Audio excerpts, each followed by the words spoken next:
Lyle and Erik Menendez, rich kids or victims of abuse. You know, it's been 20 plus years, almost 25 years. I'm predicting they're going to get released. But are you saying that because you think they weren't guilty, or because you think the law is overly sympathetic? No, I think they said they were guilty. They just had an excuse. The excuse was that they were sexually abused by their father, and they thought that the only way out was to kill their parents. Right. That's called an imperfect self-defense rule. That didn't work. So when that doesn't work, in the law, when you have something that's imperfect, in other words, an unreasonable belief, you actually believe it to be true. If I kill you, but there's an unreasonable belief that you're going to kill me, that's manslaughter. They've already done the time for manslaughter. So now what's going to happen is Gascon is going to be looking at the habeas corpus review. Habeas corpus means it's a legal document that you file with the government saying, you're holding the body illegally, and we'll tell you why. And this all started from a Peacock, which is a television network show on the Menendez Brothers and Menudo. Apparently, one of the members of Menudo, Roy Sausalito or something like that, the band Menudo? Yeah. Okay, let's remember who the Menendez Brothers are. Yes. We were quite young, wee lads when they were on the news, and their case was televised. I was watching it. Yeah. I didn't watch it much. I watched all of it. But on Core TV. It was sort of like everybody was talking about it, and it was like it was actually the first trial was big. The first trial was hung 6-6. I believe it was the females sided with the brothers, the males sided with the prosecution, because they couldn't believe at the time that a boy would be molested by the dad. It didn't make sense. In fact, I would tell you that back then, if it was the Menendez sisters, that would have made complete sense, and they would have probably got a better trial. But back then, we didn't have an understanding in our culture that a man, their biological father, would do this to his own sons. It didn't make any sense. Plus, on top of all that, they did some crazy stuff, like went shopping after they killed their parents, which made it look like they were, greedy kids. Well, let's look at what the way we saw the case when it first came out was two rich young brothers walk into the living room or the den where their mom and dad are sitting, and they blow them away with shotguns at point blank. They shoot one of them 10 times, the other one 7 times or something like that. Destroy them to the point where law enforcement inspecting the scene said it's like the most gruesome thing they've ever seen in their decades-long careers. Like crazy, right? Who are these two guys? Why did they do that to their mom and their dad? And then you start to look at them. They're in their preppy sweaters and all the pictures. You start to look at the history of the family, right? The dad is Jose, the victim number one, dad, Jose. RCA executive, very successful Cuban immigrant that came to America, the American dream, basically, right? Yeah, I mean, I think he was not successful when he started out. He was just like a migrant from Cuba, an immigrant, let's say, legally or illegally. I don't know how he immigrated here. But he's a man who obviously was like a powerful, ambitious person who really made it. And he became a top-level executive. He made a crazy salary. Married a girl from Southern Illinois, like a white girl named Kitty. What was her real name? Yeah, Kitty something. They moved to Calabasas, have these 2 sons, Kyle and Erik. Who's the younger one? Erik. I believe it's Erik. They're in Calabasas, and like life is looking good. And then they move to Beverly Hills. Life is looking even better.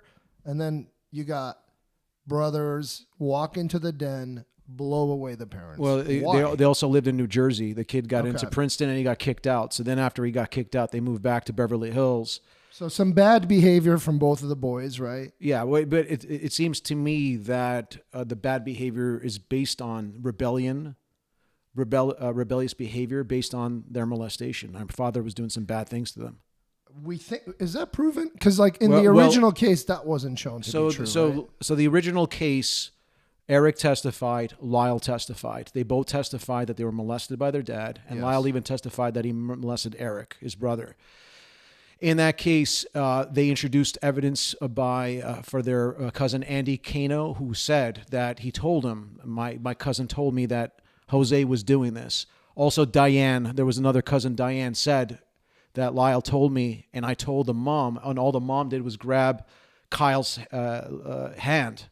Lyle's hand, and just dragged him up the stairs, basically like you're lying. So there was a little bit of an innuendo that Kitty was aiding and abetting or turning a blind eye to this whole situation, keeping the family, so to speak, together. What happened after that was, after the trial was hung, okay, they testified, it was split, because back then we're talking about right around the time of O.J. Simpson. We didn't really know much about it culturally. This has really happened, okay? So they tried it again, but this time the judge blocked all of the testimony for sexual abuse. So why? Because Lyle didn't testify, so it limited what could be brought in.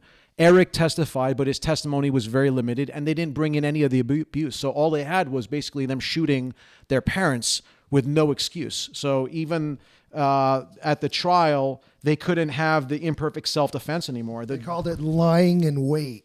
It was like such a haunting way to phrase it. Yeah, it's lying in wait, and also they called it the abuse excuse. It's like they hunted their parents. Yeah, they said basically they were looking for a big payday. They were tired of the dad being very hard on them. He was a very difficult dad. He wasn't really a abusive dad, that was just an excuse for them to inherit it. And they used their weird behavior after their parents died to show that they were actually all about the money and that the abuse never happened. And that Jose was not the kind of man that would abuse children and was not a brutal man. Those are exact quotes from the trial that the prosecution used. Okay, so we have two trials, right? Two Trial trials. One, hung jury. They cannot decide. 6-6 split. And are they hung kind of in a significant way on this point of whether there was molestation or not? Yes. Is that like the crux of the case? Yeah, 6 women sided with I believe 6 women for the boys, and it was 6 men for the prosecution. So it was split by gender in that trial. So half of them are saying we believe the brothers, yes, that the dad did this, and therefore the women did. Therefore, the murder was sort of, in some sense, a defense. Yes. And then the other half is saying, we think the sons are making this up. Yeah, and the reason was they want the money. The reason was supposedly they wanted the money because they went and they bought a lot of stuff, Rolex watches. They wanted like to right after they killed them. Right after they killed them. You know, I believe that could be explained through testimony, that they felt a relief of stress, and they went and they coped with their stress. It was a coping mechanism to go and to buy these things because it gave them temporary adulation. It gave them temporary happiness through the material purchasing of these items. So it looks bad, but in reality, it doesn't mean that they weren't molested. And that's what mixes things up. And what other things that mix things up is Lyle caused or asked people to lie for him. He wasn't a very honest person. He was a very rude person, from my understanding. So that didn't really help his persona. What about the fact that they bought these shotguns like 2 days before the murder? I don't know if it was 2 days before. When I looked at the fact pattern, it was right around 2 days. Okay. Let's say it could have been as many as 3 or 4. Right. But it was right there. Does that cut for them or against them in terms of this defense where they're like, we're doing this to avenge the trauma we've suffered. We're doing this to protect ourselves from our dad. They're saying they're trying to get rid of dad. Why shoot mom in that case? Well, they said they shot mom because they felt that mother wouldn't be able to live without the dad. So that's quite a decision to make on someone else's behalf. Right. You're deciding that they get to die now. Right. And I have to consider you a victim. They also made another statement like, mom's probably better off if we kill her. Also, I believe... Do you get to decide that? Also, I believe... No, you can't. But I think also, furthermore, there was evidence that showed that she allegedly threatened the kids by purchasing a gun, by having a gun, carrying a gun. Allegedly, one time she said to one of the sons, I can't wait to use this gun. And the son thought it meant on him. So again, is it unreasonable? It could be, but the law is this, okay? Whoever's listening to this podcast, if I have a belief, a true belief that is unreasonable, and I act upon that unreasonable belief, it mitigates, it lowers the charges from a very serious charge to something else. So for example, like right now, you're sitting here, Tony, you're talking to me, right? You got your hands underneath your leg, your desk. What do you got there? Is that a gun? Boom, I blast your head, right? It's ridiculous. We're in a podcast. Why would you kill me? But I explained to the judge, I freaked out. I don't You know. could have had a dream the night before that we were doing a podcast and I pulled something out from under the table and shot you. And Maybe. you might be unreasonably in tune with your dreams, and you might honestly have a belief that I'm about to do that. But if I could prove that in court, if I could testify and I look you in the eye as a juror and I tell you why I did it, and if you believe me, as long as you believe that Lyle and Erik truly believe they're in danger, then the questions, the reasonable questions that most jurors have, like, oh, they could have called the police. Oh, they could have left. Oh, they could have went to Mammoth Mountain and bought a cabin there and lived there forever. That's not the issue. The issue is whether you believe that they truly believe that they were in danger and they couldn't leave at any point. Not what you would have done, because that is your subjective belief. What their subjective belief is. So you have to ask yourself, when they testify, did I believe what they say to be true? If the answer is yes, if you believe that they had fear, then it lowers it to manslaughter. How old were they when that happened? They were 17 and 21. And by the way, now they have in California resentencing. So what they did was they did twofold. They did two things. And one of the attorneys is Cliff Gardner. All right, he's one of the attorneys. I'm going to give him a little respect on this. And he got also Mark Garagos, who is a high-profile lawyer, to bring attention to this. Kim Kardashian has also brought attention to this. She went and visited Lyle and Erik and said, basically, put a nice letter saying that they've been rehabilitated. And that's one of the things that you need to show the parole board when you're released. So right now, what's going to happen with them is they need to show a few factors to get released. There's something called a Franklin hearing. What's a Franklin hearing? If you were under the age of 25, which these kids were, these two boys, the law and the science says that the brain of a male is not fully developed until 25 years old, 23 for females. Because of that, they pass resentencing laws under what's called a Franklin hearing, People versus Franklin. And the Franklin hearing says that we take certain things into account and we'll give you a pass or we'll give you early release if you could tell us the following, Mr. Menendez. You have to tell us, how old were they when they killed their parents? They were young. What was their cognitive ability? Well, their cognitive ability was they were scared to death. Barely formed. They were very paranoid. Figuring themselves out. Two brothers, obviously a traumatized childhood of some kind. Right. So now you have to look next at the defendant's upbringing and any negative influences in the defendant's early years, where obviously you've got him being molested. So that's a factor that plays into it. The parole board listens to that. Oh, okay. It's not just kids running in and shotgun blasting their parents. Right. It's kids that have been molested for many, many years. But I'm still stuck on that point because that's still allegedly molested. Like we don't, the only two people to testify to that were the two brothers. I'm getting into it. So allegedly, but it's also corroborated by the Menudo brothers, the Menudo singer, excuse me. So he corroborated that. That's corroborating evidence. We're going to get to that in a second. But basically, so going along on the list, so that they've been molested, we'll corroborate that in a second.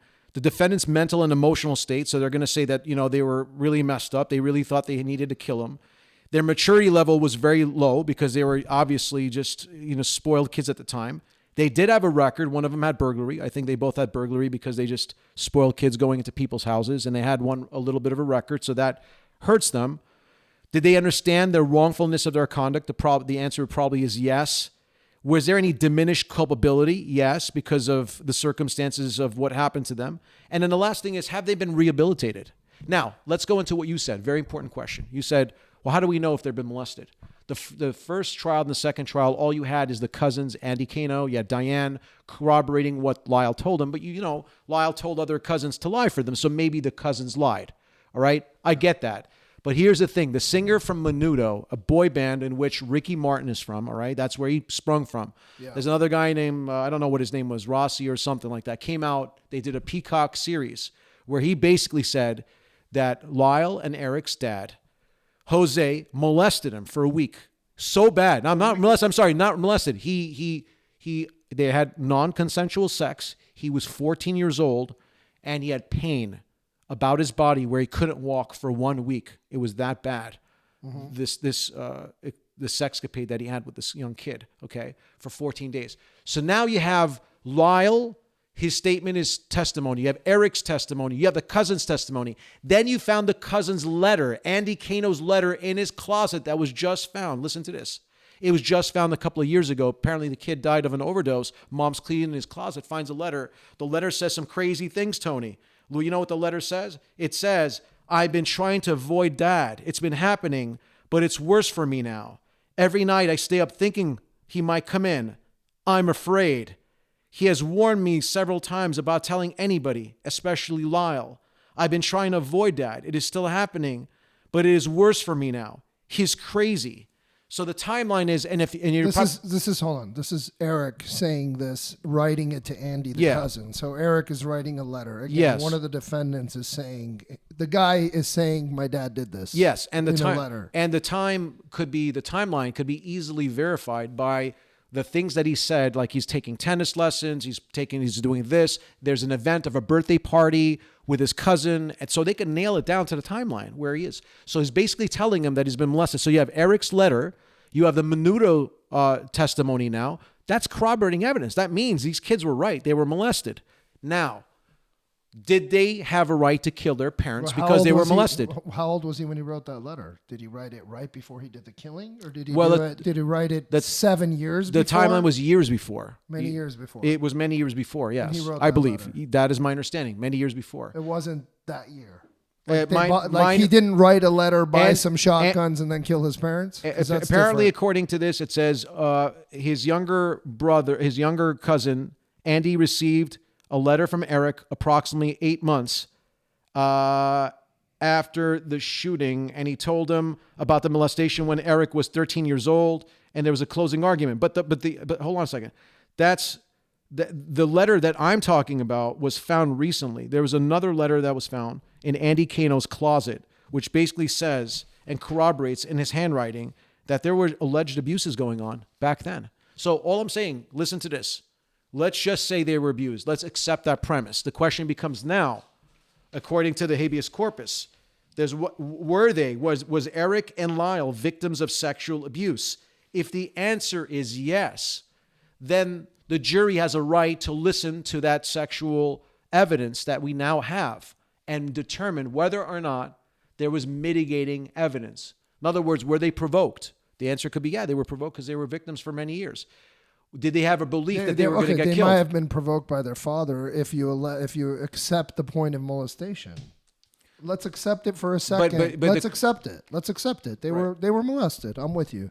Dad came in and molested Erik, because Erik's the one who's really the author of that narrative. It comes from Erik. In every instant, it seems to be Erik that told somebody this, right? Lyle also. But even in Erik's letter, he says, Dad told me not to tell Lyle. So it's in this narrative, they're not talking to each other about what Dad's doing. Well, Lyle told Diane, his cousin Diane, about what was going on. Diane Vandermolen, and they were 16 years old at Menendez's summer home. And he said, does your dad touch you also? And he pointed to her. And then he told the mom, and all the mom did basically was grab Lyle by the hand and basically shove him upstairs, almost like shut the F up. You're lying. And let's go back to that. Yeah. So let's assume that Erik is telling the truth in that letter. He's not just making this drama up about his dad for whatever reason. Lyle also, I guess, says it. Yeah. They both say yes. And they want to kill their dad because he's such a horrible monster, right? Yes. It's very difficult to then carry that into, let's kill mom also. Well, they were also afraid of mom. They thought that mom would kill them. It was a twofold. Now it's getting a little less believable to me. It's a twofold argument. Number one, mom would always want to be with dad. And number two, she was going to kill us anyway. So it's not just that our father secretly molests us and we don't really discuss it, and it's like he's told us not to tell anyone. It's also that mom is an enabler. Yes. She's also has a murderous streak to her where she's threatened to kill us allegedly to protect this monster. Allegedly. Do you see how that's a lot? That's a lot to believe. The Kitty Mendez is a little bit much for me because I like to think that the mother is the where the buck stops. The mother is the one that would protect him. But there have been instances of mothers killing kids, Tony, drowning their own kids. Yeah. Many cases like that where mom drove the kid into the lake and drowned him. Rare, super rare, but it happens. It happens, right? But for that, that unicorn of a unicorn of a murderous mom against her own children. Right. To link up with the unicorn of a secretive molesting father, but then they're both in the same family. To me, I'm like Occam's razor. Maybe the kids are just assholes and they kill their parents, and this is a story they concocted to get out of it. Because it's a lot. It's I don't think so. No. I not anymore. How do you explain the Menudo singer saying that he was molested by Jose? That's a coincidence?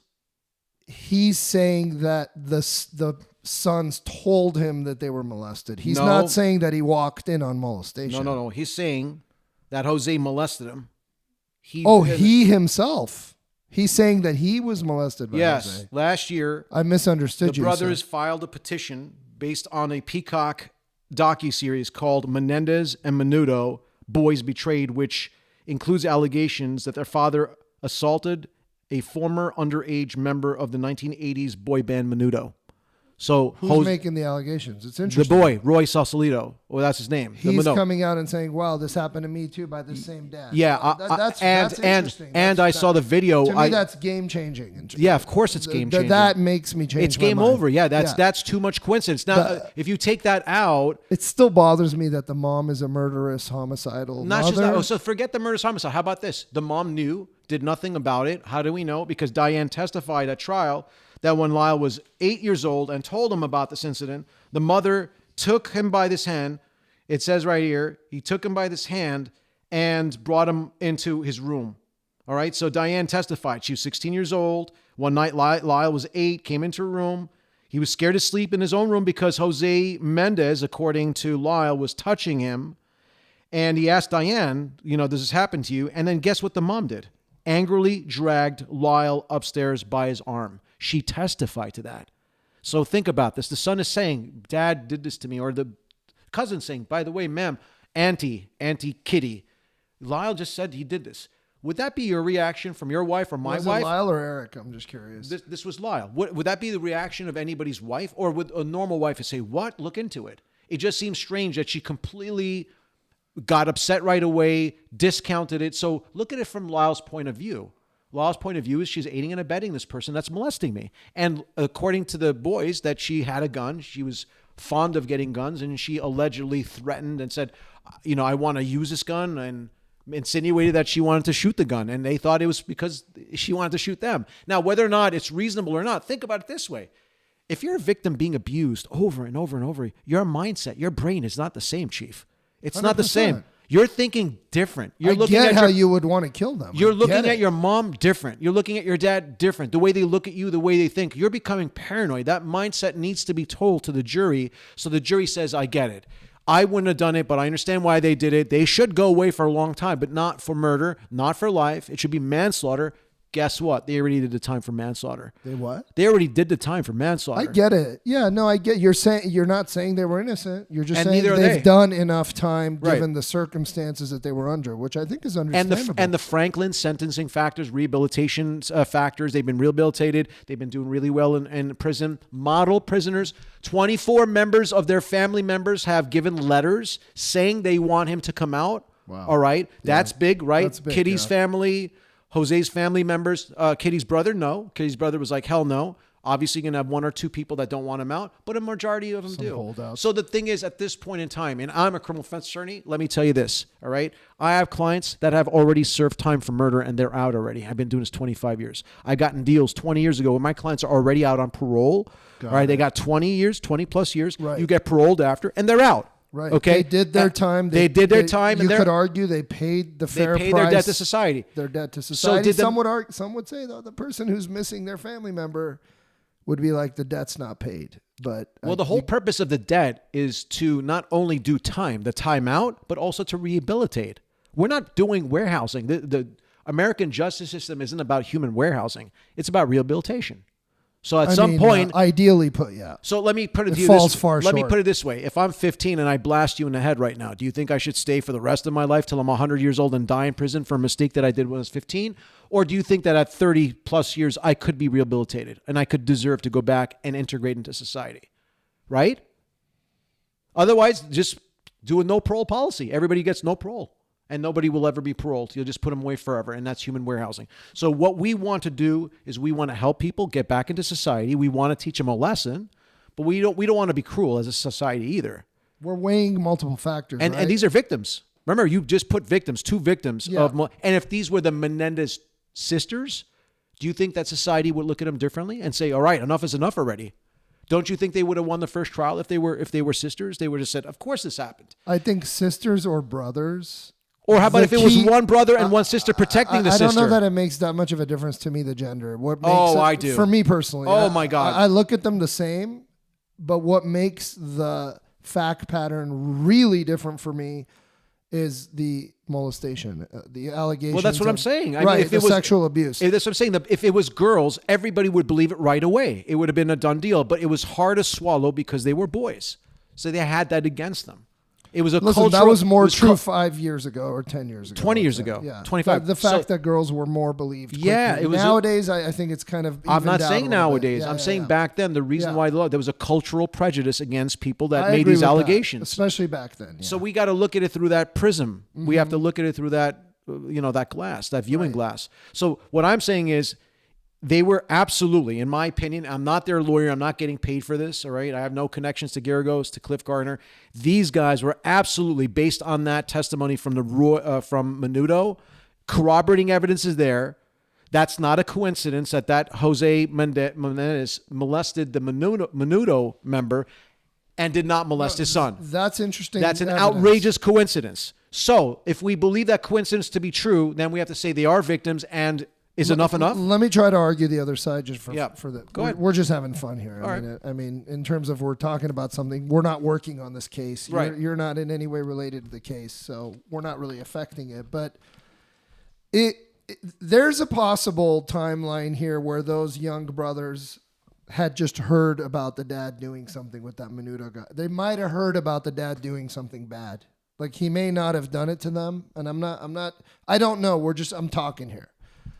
He may have not, like, let's say they heard from that Menudo kid back then that something happened. You know what I'm saying? And Erik kind of formed this narrative of like, this is what I'm going to use to kill my father.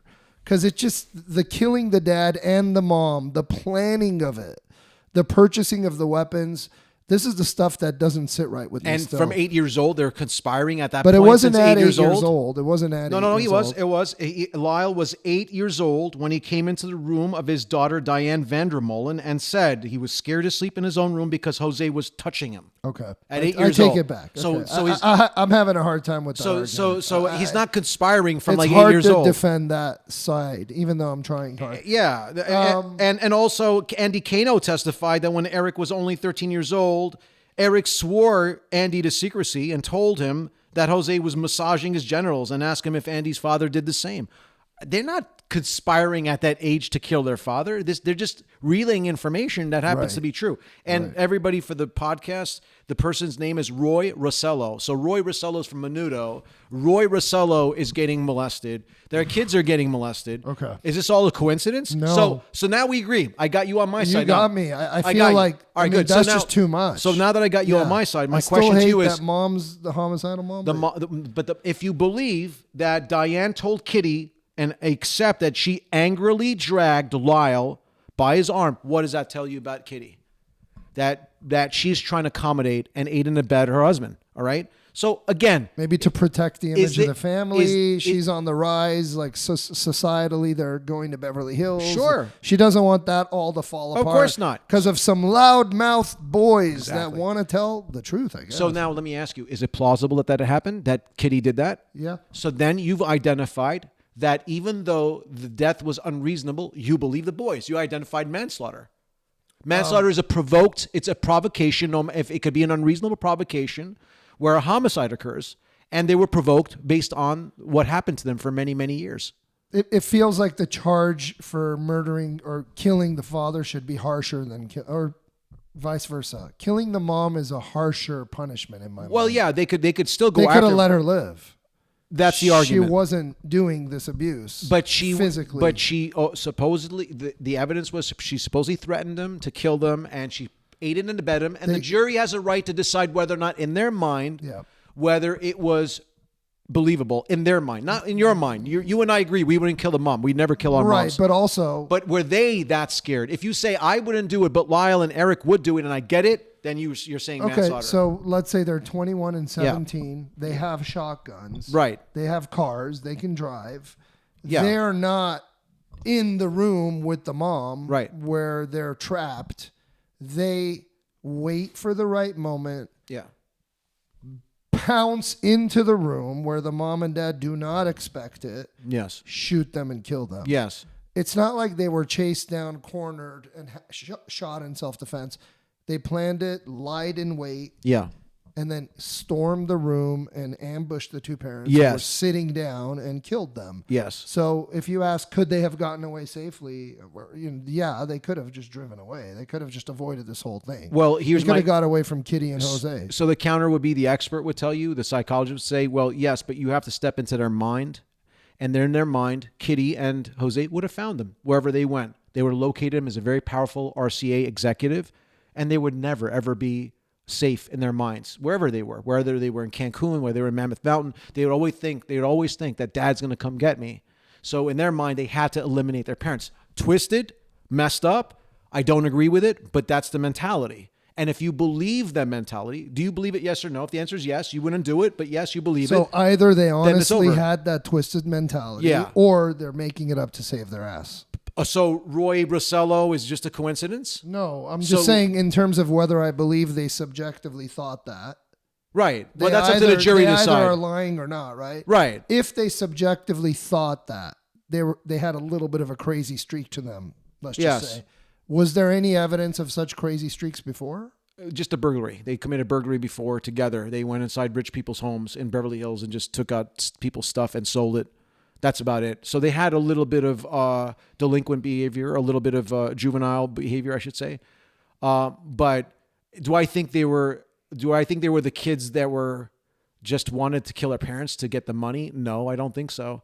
Do I think they are two messed up kids that don't think straight, that do stupid things, and they were completely irrational, and they were molested? Yeah, I think that's all of the above. I think they were rational, they were molested, and they thought, hey, we need to kill our parents. And if you and I had a conversation with them, we'd say, are you crazy? But they sit there and say, Tony and RJ, we got to do this. And in their mind, they're convinced they need to do this. So as long as you believe that they're convinced that they believe they're going to get killed, you could decide whether or not that's manslaughter or not. Mm-hmm. Look, all I'm saying is at this point in time, do you think that the prosecution, let's just talk about politics here, okay? Do you think the prosecution is going to do this case again?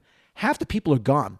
The police officers are not around. The people are retired. All this evidence is probably not even there. It's not even solidified. Or if it is solidified, it's probably not the same. What do you mean do it again? Why would they? I mean, if they let them out, they let them out. Well, no, because the habeas corpus, they have a right to retry them again. So, no, I don't think they would. Yeah, I don't think they should. Yeah. I don't think they should, but they have that option. Yeah. What I think... I mean, that's literally cruel and unusual punishment, to let them out now and then retry them. This is like, well, they wouldn't wouldn't let them out. They would just say, we're not letting them out. We're just going to retry them. We're just going to file new charges against them and do it over again. Psychic torture.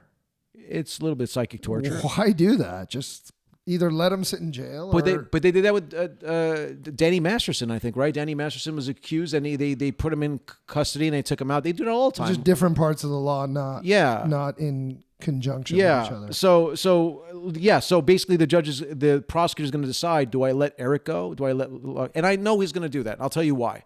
One or the other? I think that they're going to go. They're going to be released. Yeah. I'll tell you why. A couple of reasons why. Yeah. Number one, we have a very progressive prosecutor in Los Angeles County. Yeah. He's released so far 300 inmates early. Something that's never been done is, he's resentenced 300 inmates. Out of the 300 so far, only there have been 2 recidivists. I mean, one person has committed murder again. That she released for murder. She was 15. She was a gang member. They released her after years, and then she went on and killed somebody. But that was the only one out of 300, okay? So this is a guy that is really has firm belief, is a true believer in rehabilitation. Keep that in mind. Number one. Number two, it's a high-profile case. So he's going to have his name in the press either way if he says yes or no. So the question is he going to say no? Why would he? He's a progressive that wants to give people a second chance. These are victims. They presented him Roy Brasello from Menudo. He went in the news and said, this is worth looking at. He's already put smoke signals out there that I believe I'm going to release him, as far as I'm. As the district attorney, yes. He gets to decide if the sentence is shortened or eliminated. Well, he has a line deputy that he talks to, but ultimately it's his call. It's not a judge's decision? It's his decision whether he's going to re-prosecute again. I mean, the judge decides The judge is basically a referee of the law, but the prosecutor decides what charges are going to be filed. So the prosecutor could turn around and say could do a few things. He could either prosecute him again, they could go to trial again, or if they don't want to prosecute again, they could give him a deal. They could say, we're going to cut you a deal. We're going to have you plead a manslaughter, put you on parole for life or whatever amount of time, and then release him. Interesting. So I'm going to give it an 80 to 90% shot that they're out before Christmas this year. Wow. Yeah. And you feel like in your heart it is a just result, given that there was so much trauma before the killings. It should have mitigated the sentence, but it didn't. Well, the question is, do I think that justice has been done? They've served 25 years and they were victims and they deserve to maybe live another 10, 20 years, outside in freedom? Yes, I do. I think they served their time. I think they've lost a lot. Do I think they're going to live a normal life? No, they'll never be normal again. But you know what? These are two human souls. I don't believe in incarcerating people for the rest of their life. People make mistakes. They've done 25 years. They've been victims of their parents. I think it's time to let them go. You said they were model citizens and all that. Yeah, great. They were doing programs in jail. Model prisoners, I should say. Model prisoners. They were doing programs helping other kids. Apparently, they're just stellar. And even the parole is. They're making recommendations, and they're making positive recommendations for Lyle and Erik. And the Kim Kardashian thing, even though she's not. It's not like they're going to look at Kim's letter and say, okay, we're going to let her go because it's Kim. But it's helpful. It's helpful that somebody went there and saw them, and it brings light into the case. So she did a great job in that. And Geragos is bringing a lot of light. We're bringing a lot of light. We'll see what happens. Interesting. And you're watching the show. Your kid was over my place, so I heard that you're watching the series. Yeah, and actually it was filmed in our neighborhood. The tennis courts are in our neighborhood. There was signs everywhere in our neighborhood for like a while, 6 months, that said monsters everywhere.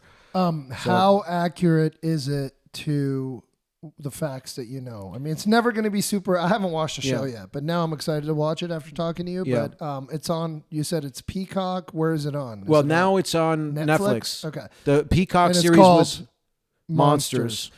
How accurate is it versus dramatic? Obviously it has its drama involved. It has to have some drama, and there's some confusion of facts, intentional confusion to make it a little bit more dramatic. But it's pretty spot on. Like there was one scene that was crazy. Like literally, Lyle is wearing his dad's shoes to the funeral, to the eulogy. Mm-hmm. And he says something to the effect of, Dad, you never said that I'd ever fill your shoes. Well, I'm literally wearing your shoes right now. Ugh. That part was in the show in a different sequence, though. Mm-hmm. He's like, are you wearing Dad's shoes? He's like, yeah. He said he never fit into them.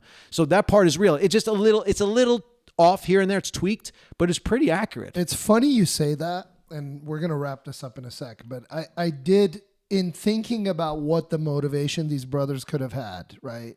And not giving enough weight, I admit, to this molestation charge, because you convinced me more of that today.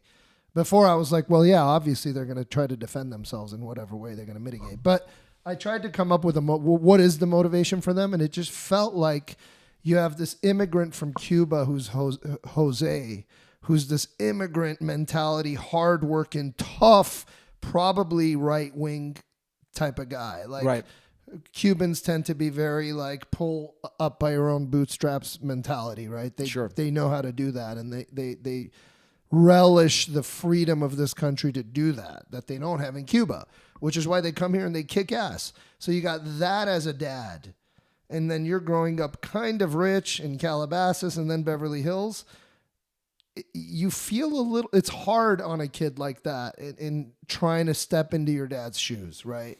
You almost have no chance of beating your father. Like, you're not going to be better than your dad. I mean, because he's this fighting, scrappy Cuban immigrant who came here and made it and became an executive and moved the family to Beverly Hills. And you're like growing up kind of rich and comfortable.